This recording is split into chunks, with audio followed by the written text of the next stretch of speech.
مسجد نبوی کے کونے میں ایک عربی دیہاتی آ گیا اور پیشاب کرنے لگا۔ صحابہ مارنے کے لیے دوڑے اس کو کہ اس کو جھڑکے۔ آقا کریم نے ان کو بلا لیا، کہا اب بیٹھ گیا تو اس کو کر لینے دو۔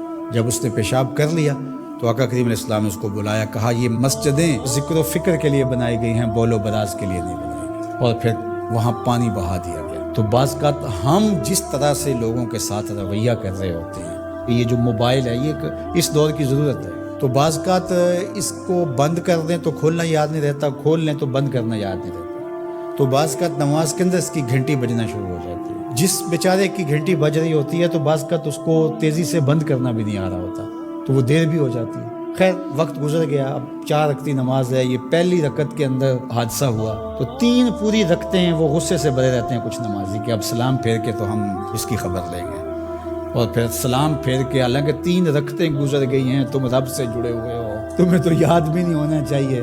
ترغیب کی آیتیں بھی آئیں، ترغیب کی آیتیں بھی آئیں، جنت کا تذکرہ بھی آیا، جہنم سے بھی ڈرایا گیا، تلاوت بھی ہوئی، تم سجدے میں بھی گرے اس کے حضور، تم رکوع میں بھی گرے، لیکن یہ نہیں بھولے کہ گھنٹی اس طرف سے بجی تھی۔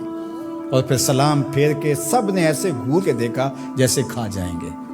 اب اس کو دیکھیں اور اس پیشاب کرنے والے کو دیکھیں، اپنا عمل دیکھیں اور رسول اللہ کا عمل دیکھیں، ہم کہاں کھڑے ہیں۔ اور اسی لیے تو لوگوں نے بھگا دیا ہے مسجدوں سے لوگوں کو کہ جو مذہبی طبقہ اس کا رویہ کتنا سخت ہے۔ میں نے تو یہ دیکھا ہے کہ ایک چیز ہے جس کا تعلق دین سے اس طرح سے نہیں ہے، طریقہ کار سے ہے، تنظیمی طریقہ ہے، طریقت کا طریقہ ہے، آپ کا تربیتی طریقہ ہے، اور اگر کوئی بندہ اس طریقے کو اختیار نہیں کرتا تو اس کو مسلمان نہیں سمجھتے۔ میں ایک تنظیم کھڑی کر لی ہے اور میں اس کا ایک طریقہ وضع کرتا ہوں، اور اس کے مطابق جو نہیں چلتا تو میں سمجھتا ہوں کہ یہ تو مسلمان نہیں ہے۔ تو کیا ہم نے یہ رویے اختیار کر لیے اور کیا انداز اختیار کر لیے؟ میں تو سمجھتا ہوں کہ اس وقت سب سے بڑا مسئلہ یہ ہے کہ منبر و محراب کے لوگوں کا بھی فہم دین ناقص ہے۔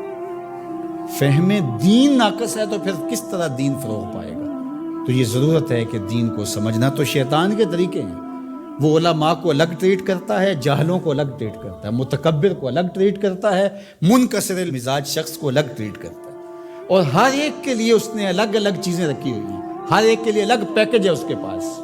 سخی کے لیے الگ ہے، سخت شخص کے لیے الگ ہے، متکبر کے لیے الگ ہے، مولوی صاحب کے لیے الگ ہے، پیر صاحب کے لیے الگ ہے، کارکن کے لیے الگ ہے، لیڈر کے لیے الگ ہے، حاکموں کے لیے الگ ہے، نمازیوں کے لیے الگ ہے، ہر ایک کے لیے الگ اس کے پاس پیکج ہے، اور اس کے ذریعے سے وہ سب کو لوٹ رہا ہے۔ یہ شیطان کے مکر ہیں، فریب ہیں۔ یا ایھا الناس کلوا مما فی الارض حلالا طیبا ولا تتبعوا خطوات الشیطان، اور شیطان کے قدموں کی پیروی نہ کرو۔ یہاں یہ خطوہ کی جمع ہے، قدم کی پیروی نہیں، قدموں کی پیروی نہ کرو۔ معلوم ہوا کہ شیطان کے پاس ایک چال نہیں ہے، اس کے پاس بڑی چالیں ہیں، وہ بڑے بڑے طریقے سے لوٹتا ہے، بڑے بڑے مکر سے لوٹتا ہے۔ آپ تاریخ پڑھیں، مرتبہ ولایت کے پہنچے ہوئے لوگوں کو اس نے برباد کیا۔ بلعم بن بورا کون تھا؟ مستجاب الدعوات ولی تھا نا، لیکن کہاں لڑک کے چلا گیا۔ اس لیے ہمیشہ اپنا محاسبہ کرتے رہنا چاہیے۔ شیطان ادھر سے بھی حملہ آور ہو سکتا ہے، ادھر سے بھی ہو سکتا ہے، آگے سے بھی ہو سکتا ہے، اور اس نے اللہ کے حضور قسم کھائی تھی وَبِعِزَّتِكَ لَأُغْوِيَنَّهُمْ أَجْمَعِينَ، تیرے سامنے یہ بات قسم کر کے کہہ رہا ہوں کہ میں تیرے بندوں کو تیرے تک نہیں آنے دوں گا، ان کے دائیں سے آؤں گا، ان کے بائیں سے آؤں گا، آگے سے آؤں گا، پیچھے سے آؤں گا، چاروں طرف سے حملہ، کدھر بھاگیں گے؟ اللہ اکبر۔ ظالم 2 راستے بھول گیا، اوپر والا اور نیچے والا۔ جب بندہ دعا کے لیے ہاتھ اٹھاتا ہے یا سر سجدے میں رکھ دیتا ہے، شیطان کچھ بھی نہیں کر پاتا۔ تو یہ دائیں سے بھی آ رہا ہے، بائیں سے بھی آ رہا ہے، آگے سے بھی آ رہا ہے، پیچھے سے بھی آ رہا ہے، اور اس نے خود اللہ کے سامنے قسم کی ہے، مجھے تیری عزت کی قسم، ان بندوں کو تیرے تک نہیں آنے دوں گا، چاروں طرفیں گھیر لوں گا۔ تو یہ چومکھی لڑائی ہے شیطان کے ساتھ، کبھی یہ کسی طرح سے آ جاتا ہے، کبھی کسی طرح سے آ جاتا ہے، کبھی کسی طرح سے آ جاتا ہے۔ تو اس کے بڑے مکر و فریب اور بڑے طریقے ہیں، اللہ تعالیٰ اس کے مکر و فریب سے ہمیں محفوظ فرمائے۔